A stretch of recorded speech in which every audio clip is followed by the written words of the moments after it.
سلوات پڑھے محمد والے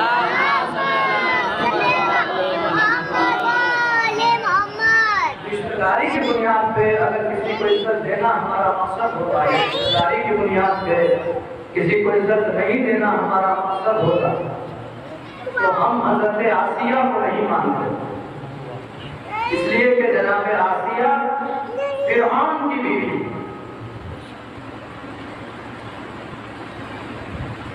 مشرک کی بات نہیں کر رہا ہوں میں، وہ اپنے آپ کو خدا کہہ رہا ہے، فرعون کی بیوی، لیکن رشتہ داری کے بنیاد پہ ہم ان کا انکار نہیں کرتے بلکہ تقوی کی بنیاد پہ ہم ان کی عزت کرتے ہیں۔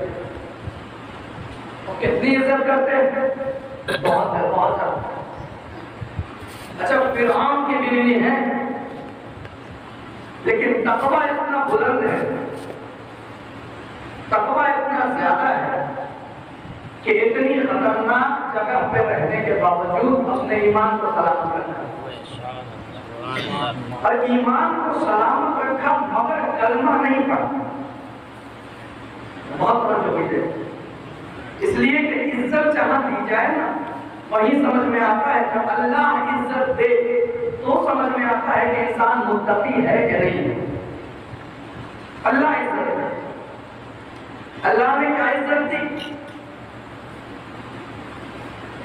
جناب آسیہ کی شہادت بڑی بے دردی سے مارا گیا، میت اٹھا کر فرشتے لے گئے۔ آپ اندازہ لگائیے، میت فرشتے لے گئے، کتنی عزت، کتنا احترام۔ میں پھر دوسرا دہرا، حالانکہ اوپنلی دین کا اعتراض نہیں کیا، ہم نے کہا بیوی آپ کلمہ پڑھ لیں، ہمارے ہاں کلمے کی بنیاد پہ ایمان جج کیا جاتا ہے، ہم بھی مطمئن ہو کے کہیں گے کہ حضور جناب آسیہ ہو گیا، جناب آسیہ فرمائیں گی کہ کلمہ نہیں پڑھ سکتے اس لیے کہ کلمہ پڑھ لیں گے تو فرعون قتل کر دیں گے۔ ہم نے کہا یہ تو بڑی اچھی بات ہے، اگر فرعون قتل کر دے گا تو شہادت نصیب ہو جائے گی، شہادت سے بڑا بھی کوئی عہدہ ہوتا، اس سے پیاری بات کیا ہے کہ شہادت نصیب ہو جائے، شہید بن جائیے گا۔ کہا ہاں شہادت سے بڑا عہدہ ہم کو مل رہا تھا۔ ہم نے کہا بیوی وہ کون سا؟ عجب نہیں، جواب آئے کہ ہم کلمہ اس لیے نہیں پڑھ رہے اوپنلی سب کے سامنے کہ ہر گردن قتل ہو سکتی ہے، ہر گرد نبی کو نہیں پال سکتی، ہر گردن قتل ہو سکتی ہے، ہر گرد نبی کو نہیں پال سکتی۔ جناب آسیہ کا ایمان پورے عالم اسلام کو سمجھ میں آ گئے تھے، حضرت ابو طالب کا ایمان سمجھ میں نہیں آیا۔ میں ایک چھوٹی سی مثال دے کے آگے بڑھ جاؤں گا۔ اگر مجھے یہ ازادار شال ہے، انٹرنیٹ کے اوپر اگر آپ ازادار والی شال سرچ کریں گے تو یہ مل جائے گا، عام طور کے اوپر ایک پرنٹ ہے، تو اگر یہ ازادار شال مجھے یہاں پہ کسی کو دینی ہو کہ میں ذرا جا رہا ہوں، یہ کل ہم آئیں گے تو ہم کو دے دیجیے، اس شال کو لینے کے لیے ہم ایماندار آدمی تلاش کریں گے کہ کل یہ شال ہمیں واپس مل جائے۔ شال، رومال، گھڑی، کچھ بھی دینے کے لیے ہم ایماندار آدمی تلاش کریں گے کہ کل ہمیں واپس مل جائے، سنرکشن میں اس کے رہے، کل واپس مل جائے۔ اس کے لیے نارملی عام انسان اپنا کوئی سامان، بھائی توجہ کیجیے گا، عام انسان اپنا کوئی سامان، عام آدمی اپنا کوئی سامان ایمان دے کے بغیر نہیں دیتا۔ اللہ نے ابو طالب کے تربیت میں نبی کو دیا ہے۔ بہت توجہ کیجیے گا، اللہ تعالیٰ نے حضرت ابو طالب کے تربیت میں نبی کو دیا۔ حالانکہ یہ کہنا بذات خود بہت بڑی بات ہو جائے، میں یہ نہیں کہہ سکتا کہ لفظ تربیت، اس لیے کہ ہمارے یہاں حساب یہ ہے، عقیدہ یہ ہے کہ نبی نبی ہوتا ہے چاہے وہ بچہ ہی کیوں نہ ہو، لیکن حضرت ابو طالب کی ان کے تربیت میں اگر میں نہ کہوں تو کم سے کم سنرکشن میں تو ہے، تو اللہ نے ایمان دے کے بغیر دے دیا۔ اور ایمان ابو طالب کے سلسلے میں اب گفتگو کرنے کا فائدہ دیکھنے میں آ رہا اس لیے کہ بہت سے ہمارے بھائیوں کے بہت سے ایسے حضرات جن کا ایمان ابو طالب پہ ایمان نہیں تھا اور اس بنیاد پہ ان کا ایمان خراب ہو رہا تھا، وہ آن لائن آ کر کہہ رہے ہیں کہ بھائی ہمارا ایمان ہے، آپ سرچ کر لیجیے گا، وہ آن لائن آ کے کہہ رہے ہیں کہ بھائی ہمارا ایمان ہے۔ ہم نے اس سلسلے میں کبھی بھی بہت زیادہ گفتگو نہیں کی، اس لیے کہ ہمارے پرانے علماء اس سلسلے میں بہت ساری کتابیں لکھ چکے ہیں اور بہت سے اشعرے ہو چکے ہیں، لیکن مجھے کہنا صرف اتنا ہے، میں حضرت ابو طالب کے ایمان پہ آج گفتگو کرنے نہیں بیٹھا، میں یہ دیکھ رہا ہوں کہ حضرت ابو طالب کو عزت کتنی دی جائے، اور عزت رشتہ داری کے بنیاد پہ نہیں دی جاتی، تقویٰ کی بنیاد پہ دی جاتی ہے، اس لیے کہ اللہ یہ کہہ رہا ہے کہ اس کے نزدیک عزت والا وہی ہے جو تقوی والا۔ اندازہ لگائیے، بی بی خدیجہ کو سبھی جانتے ہیں، کون نہیں جانتا؟ ام المومنین، لیکن اس کے پہلے بہترین بزنس وومن عرب کی، one of the top business woman, میں کیا کیا بیان کروں اور کیا کیا لکھا گیا ہے دولت کے متعلق۔ دولت کا عالم یہ تھا کہ آخری اونٹ جب یمن پہنچ رہا ہوتا تھا، پہلا اونٹ جب یمن پہنچ رہا ہوتا تھا تو آخری اونٹ مکے سے نکل رہا ہوتا تھا۔ اتنا بڑا قافلہ جاتا تھا اور واپس آتا تھا، بزنس کیا جاتا تھا، فائدہ ہوتا تھا باقاعدہ بڑی ماترا میں۔ مسئلہ کیا ہو گیا؟ راستے میں سامان لوٹا جانے لگا، لٹیرے سامان لوٹنے لگے۔ ام المومنین حضرت خدیجہ نے اپنی سیکریٹریٹ میں، جو ان کی سیکریٹریٹ تھی، ان کے لوگ بزنس کے سلسلے میں ان کو صلاح دینے والے، ان سے کہا کہ بھائی اس سلسلے میں کیا کیا جائے؟ تو لوگوں نے کہا کہ سرکار مکہ حضرت ابو طالب بنو ہاشم کے سب سے شریف خاندان، عرب میں خاندان جو ہے وہ ڈیوائیڈڈ ہوتا، جیسا قبیلہ، کوئی قبیلہ اپنی شرافت کے لیے مشہور تھا، کوئی قبیلہ اپنے حسن کے لیے مشہور تھا، کوئی قبیلہ اپنی شجاعت کے لیے مشہور تھا، کوئی قبیلہ اپنی بدماشی کے لیے بھی مشہور تھا، کوئی قبیلہ اپنی بدماشی کے لیے بھی مشہور تھا۔ میں قبیلوں کے نام کیا کہتا ہوں، گفتگو دوسری طرف مل جائے گی، مجھے صرف یہ آپ کے سامنے پیش کرنا ہے کہ اردو جناب خدیجہ کو یہ صلاح دی گئی کہ ان سے بات کیجیے، اس سے معاملہ حل ہو جائے۔ حضرت ابو طالب کا یہ بات پہنچی، حضرت ابو طالب نے کہا کہ ٹھیک ہے، لوگوں کو بلایا، معلوم تو تھا کہ کون کون کر رہا، لوگوں کو بلا کے ان کے سامنے پیشکش کی کہ بھائی اتنا مال یہاں سے جاتا ہے، خدیجہ سے پارٹنرشپ کرو، بزنس ریلیشن، یہ پروجیکٹ تم لینا چاہو، کوئی آدمی 100 روپے کی چھاپڑی ڈالتا ہے، 100 روپے کا سامان بیچ رہا ہے، اور اس کے پاس گوگل کمپنی سے کانٹریکٹ آ جائے کہ بھائی آپ ادھر کا بزنس کریں، ایسے لوگ دیکھتے ہیں۔ اب کہا بھائی سونا ہے تو لے آؤ، چاندی ہے تو لے آؤ، جو سامان ہے لے آؤ، قافلے کے ساتھ جائے گا، پرسنٹیج کے حساب سے واپس آئے گا، منافع لے لے۔ لوگ میں اب اس کے پیچھے حضرت ابو طالب کی حکمت کیا تھی؟ اب اگلے دن جو قافلہ نکلا تو وہی ڈاکٹر جو لوٹا کرتے تھے نیزے لے لے کے حفاظت کر رہے تھے کہ ہمارا مال جا رہا تھا۔ قافلہ گیا، قافلہ واپس آیا، کافی فائدہ ہوا۔ تو بی بی خدیجہ نے فرمایا کہ اس میں حضرت ابو طالب کا بھی حصہ بنتا ہے۔ حضرت ابو طالب نے سلسلے سے انکار کیا، فرمایا کہ اور کچھ ہے آپ کے لیے جو ہم کر دیں؟ کہاں، میرا بھتیجا جوان ہو گیا اور میں چاہتا ہوں کہ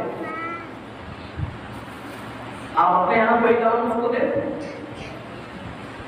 تو پیغمبر اعظم نے پہلے پریکٹیکل کر کے دکھایا ہے، زندگی پہلے بتائی ہے کہ کیسے جینا، اس کے بعد رسالت کا اعلان کیا۔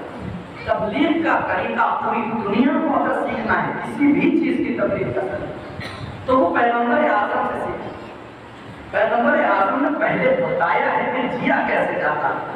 تو حضرت پیغمبر اعظم کی رسالت کے اعلان سے پہلے بھی امانت کا تذکرہ دور دور تک تھا. لوگ ان کے پاس اپنا سامان رکھوایا کرتے تھے. آج کل کے 6 اسٹینڈرڈ کے اسٹوڈنٹ کو بھی یہ بات معلوم ہے کہ بھائی امین اور صادق کہا جاتا ہے. حالانکہ لوگ اپنے دماغ کے حساب سے کسی کو بھی پکارتے ہیں جتنا وہ سوچ پاتے ہیں. تو امین اور صادق پہلے بھی کہا جاتا تھا. تو حضرت بی بی خدیجہ نے فرمایا کہ بہت آسان ہے.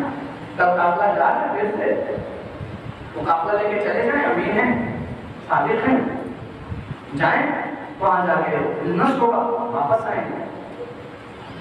ٹھیک ہے. اب دوسرے دن کی صبح میں جو سورج نکلا تو تاریخ اسلام کا نیا ورق لکھا جا رہا. سورج کی پہلی کرن آئی اور صحن خدیجہ میں پڑی کہ اسی وقت حضرت ابو طالب اپنے بھتیجے کو لے کر جناب خدیجہ کے صحن میں داخل. اب جو صحن میں داخل ہوئے تب الباب ہوا. حریر طیبہ کے پردے سے جب جھانک کے دیکھا بی بی خدیجہ نے تو بچپن میں دیکھے ہوئے خوابوں کی تعبیر محمد بن کے سامنے کھڑی نظر آئی. غور سے دیکھا اور پھر خیال کیا کہ یہ تو وہی ہے کہ جس کے متعلق ہمارے بزرگ نے کہا تھا کہ یہ آپ کا سردار بنے گا. سرکار مجھے زیادہ لمبی گفتگو نہیں کرنی کہ وقت میرے پاس تھوڑا ہے، بس مجھے جلدی آپ کو آپ کے سامنے بیان کرنا ہے. جب دیکھا اور دیکھنے کے بعد پھر فرمایا کنیز یا غلام کہ جاؤ اور تھوڑا دور چل کے دکھائیں. توجہ کیجیے گا، تھوڑا دور چل کے دکھائیں. محمد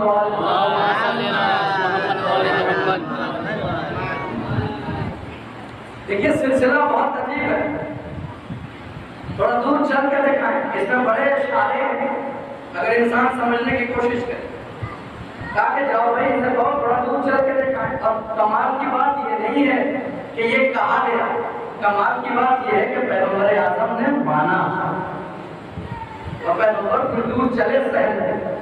جب واپس آئے کہا بہت بہتر چلے جائیں.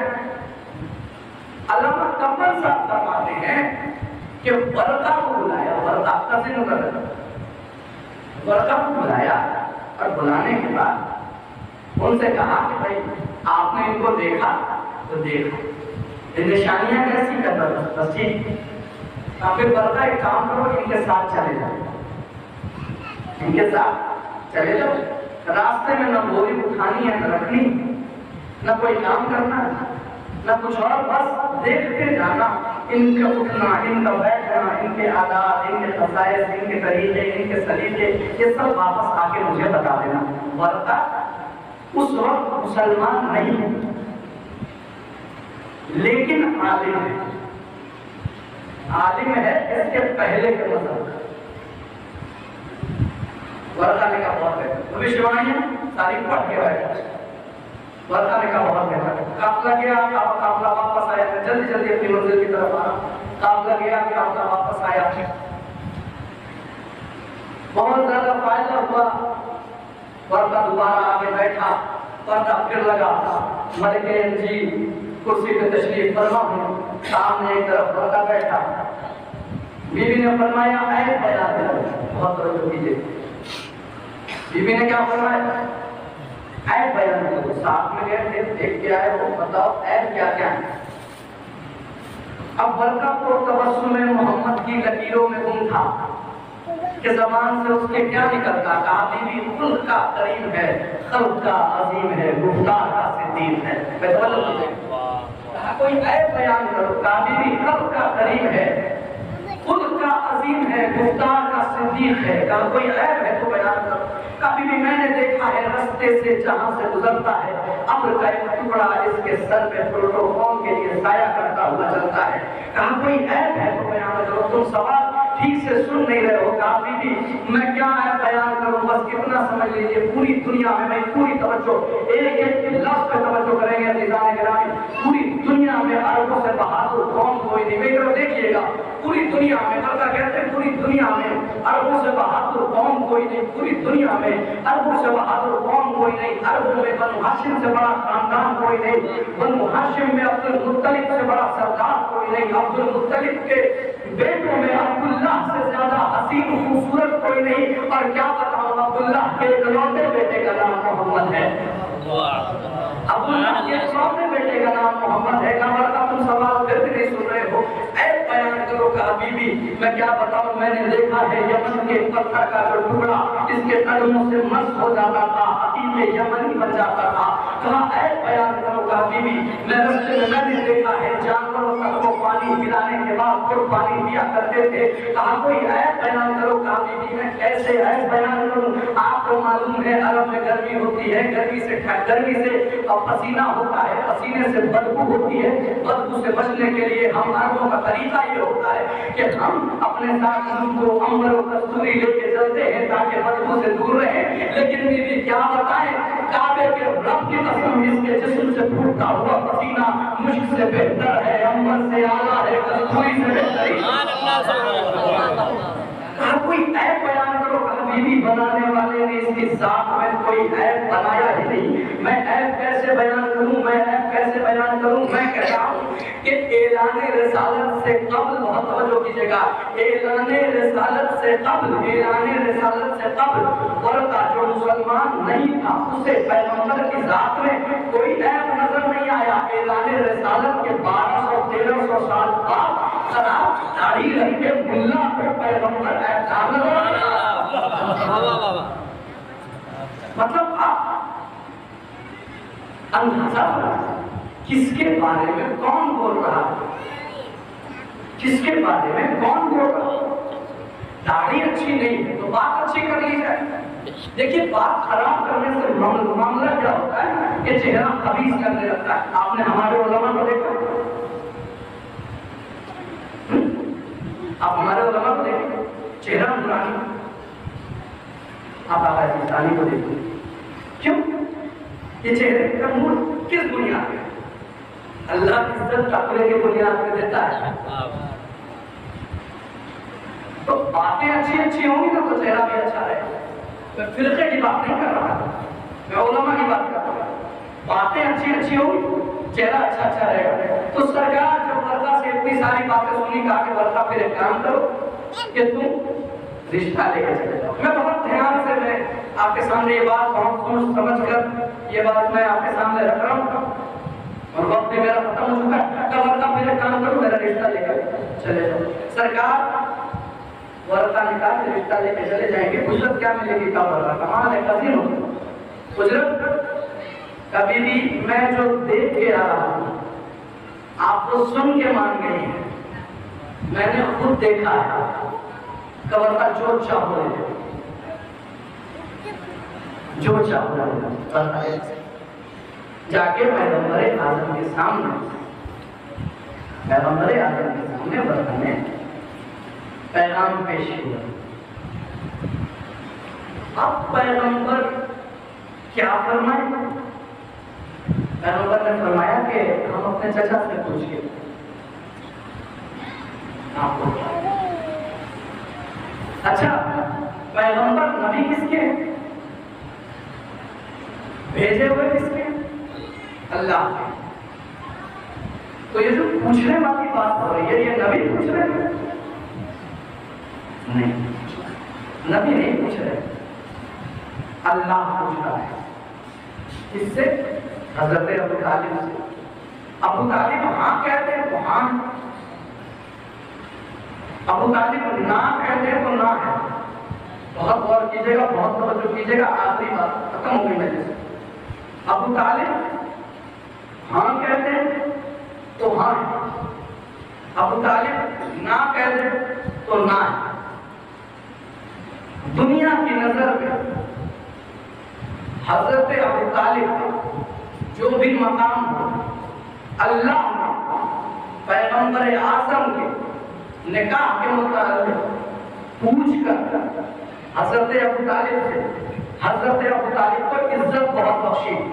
بہت توجہ کیجیے گا, حضرت ابو طالب کو عزت بہت بخشی ہے. میں کہہ رہا ہوں 1400 سال سے غلط بحث ہو رہی ہے کہ حضرت ابو طالب مومن تھے یا مومن نہیں تھے. اس لیے کہ اللہ عزت ایمان کی بنیاد پہ نہیں دیتا ہے، تقوی کی بنیاد پہ دیتا ہے. اللہ عزت ایمان کے بنیاد پہ نہیں دیتا، تقوی کی بنیاد پہ دیتا ہے. تو بحث اس پہ نہیں ہونی چاہیے کہ حضرت ابو طالب مومن تھے یا نہیں تھے. بحث اس پہ ہونی چاہیے، بلکہ بحث نہیں، فیصلہ ہونا چاہیے. اللہ نے اپنے سب سے شہید پیغمبر کے نکاح میں حضرت ابو طالب کی مرضی پوچھ کر یہ بتا دیا کہ ہم حضرت ابو طالب کو عزت دیتے ہیں، اور پھر قرآن میں فرمایا کہ ہم عزت کسی اور بنیاد پہ نہیں دیتے، تقوی کی بنیاد پہ دیتے ہیں. صلوات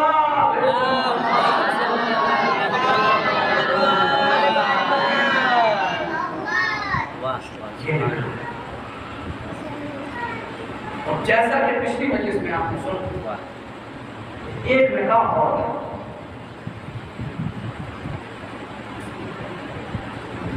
بی بی زینب اور حضرت عبداللہ کہ جب مولا کائنات فرما رہے ہیں کہ ہر بھائی کو اپنی بہن سے محبت ہوتی ہے، لیکن جیسی محبت حسین اور زینب کے درمیان ہے ویسی محبت کسی بھائی کو کسی بہن سے.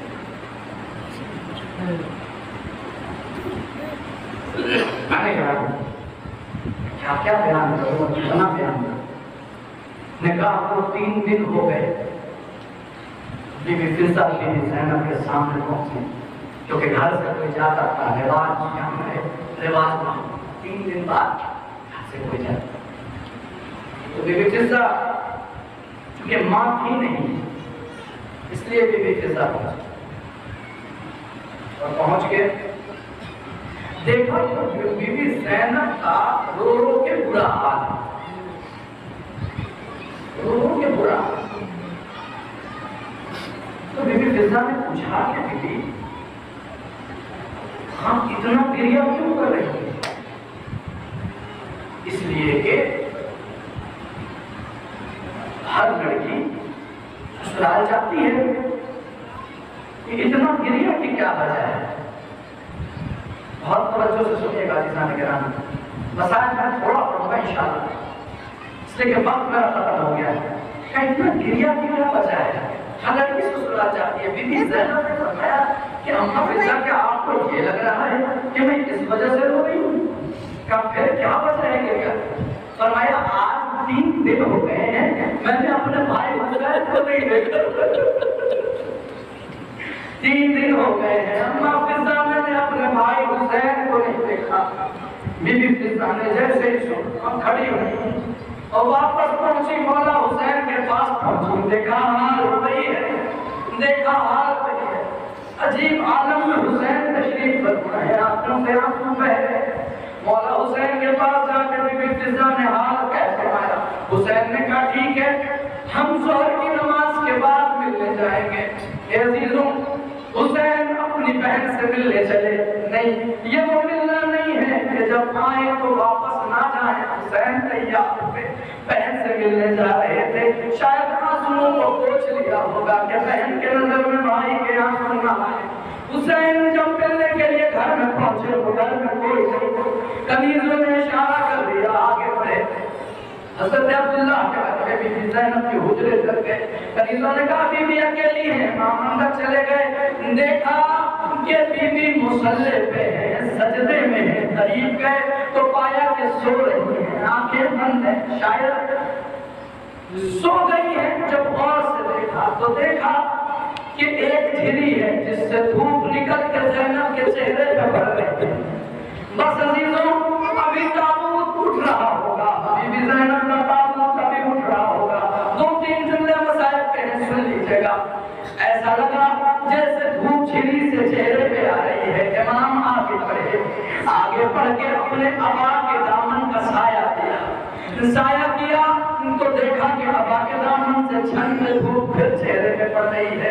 امام حسین آگے بڑھے، اپنے جسم کا سایہ زینب کے چہرے پہ کر دیا کہ دھوپ نہ پڑے. لیکن بہن کو 3 دن بعد دیکھا تھا، آنکھ سے آنسو کا ایک قطرہ گرا زینب کے چہرے پہ پڑا. زینب تڑپ کے اٹھی، بھائی کے گلے لگے.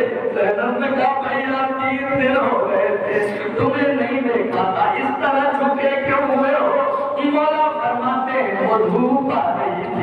مجھے اچھا نہیں لگا کہ تیرے چہرے پہ دھوپ پڑ جائے. اے عزیزوں مدینے نے تجھے دیکھا, میں پوچھتا ہوں اے کربلا تم نے کیا دیکھا؟ کربلا کہے گی میں نے دیکھا زینب کے ہاتھ گردن میں بندھے تھے, سامنے حسین کی کچلی ہوئی لاش دھوپ میں پڑی تھی. جزاک اللہ. اللہ آپ کو کبھی کوئی غم نہ دے. سوائے ہمیں سید الشہداء کے زینب کے مسائل کیا کیا بیان کیے جائیں, بس ایک دو تین جملے سن لیجیے. بی بی زینب کا اصل مسائل پڑھتا ہوں, یا یہ کہوں کہ کئی مسائلوں میں سے ایک مسائل پڑھتا ہوں. بی بی زینب کا لقب ثانیہ زہرا ہے. بی بی سیدہ کو ام المصائب نہیں کہا جاتا, بی بی زینب کو ام المصائب کہا جاتا ہے. سن لیجیے گا, اندازہ لگائیے گا. ہمارے یہاں طریقہ یہ ہوتا ہے, ہمارے یہاں ہم لوگ نارملی جس سماج سے بلونگ کرتے ہیں اس سماج میں طریقہ یہ ہوتا ہے نا کہ نانیہال میں بچوں پہ کوئی ہاتھ نہیں اٹھاتا. سن لیجیے گا, میں چاہتا ہوں ریلیٹ کریں سبھی. نانیہال میں ہمارے یہاں بہن کا بچہ جب آتا ہے تو اس پہ کوئی ہاتھ نہیں اٹھاتا, اور اس کو کوئی کچھ ہو جائے نا تو لوگ زیادہ پریشان ہو جاتے ہیں. اگر دیکھا جائے اور تھوڑا سا سوچا جائے تو ام محمد نانیہال میں ہے. اللہ اکبر, اللہ اکبر. میری سمجھ میں نہیں آتا, میں سچ بتا رہا ہوں. میں نے دیکھا ہے کہ جب بہن کے بچے کو کچھ ہو جاتا ہے, کلیجہ شاپ ہو جاتا ہے, دماغ خراب ہو جاتا ہے, کیا کرے انسان. مجھے سمجھ میں نہیں آتا ام محمد کے لاشیں عباس اور حسین نے کیسے اٹھائے ہو. کیا بتاؤں زینب کے مسائل کو. زینب اپنے بچوں پہ نہیں روئی. میں نے علماء سے سنا ہے کہ حسین نے ام محمد کی, حسین اور عباس نے ام محمد کے لاشیں کو عام لاشوں کی طرح نہیں اٹھایا, بلکہ ام محمد کے لاشوں کو ایسے اٹھایا کہ سینے سے سینہ لگا دیا اور لاش لے کے آئے ہیں. اس کے بعد کا منظر یہ تھا کہ درمیان میں زینب کا مسلح تھا, ایک طرف اور کی لاش تھی, ایک طرف محمد کی لاش تھی. دونوں ہاتھوں کو اٹھا کے ثانیہ زہرا فرماتی تھی پروردگار قربانی قبول. اللہ